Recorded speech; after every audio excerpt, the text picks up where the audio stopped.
রাসূল করিম সাল্লাল্লাহু আলাইহি ওয়াসাল্লাম সাইয়েদনা খালিদ বিন ওয়ালিদের নেতৃত্বে একটি দাওয়াতি অভিযান নিয়ে বনু খুজাইমার দিকে তিনি পাঠালেন কালেমার দাওয়াত দেওয়ার জন্য।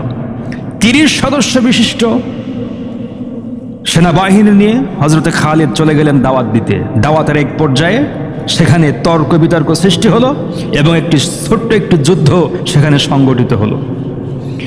এই খবর যখন বিশ্বনবীর কানে পৌঁছানো হলো, বিশ্বনবী খালিদকে ভর্ৎসনা করলেন, তুমি কাজ ঠিক করোনি, কারণ সেখানে তোমাকে দাওয়াত দেওয়ার জন্য পাঠানো হয়েছে। দাওয়াত তারা গ্রহণ করতেও পারে, নাও পারে, কিন্তু তুমি তাদের সঙ্গে যে ব্যবহার করেছো, যাদেরকে হত্যা করা হয়েছে, অবশ্যই তাদেরকে ক্ষতিপূরণ দিতে হবে, অবশ্যই ক্ষতিপূরণ দিতে হবে। এমনকি যদি একটি কুকুরও মুসলমানদের হাতে মারা যায়, ভালো করে শুনুন, একটি কুকুরও যদি মুসলমানদের হাতে মারা যায়, সেই কুকুরের যে হত্যা করার যে কি বলা যায় জরিমানা, এই জরিমানাও দিতে হবে।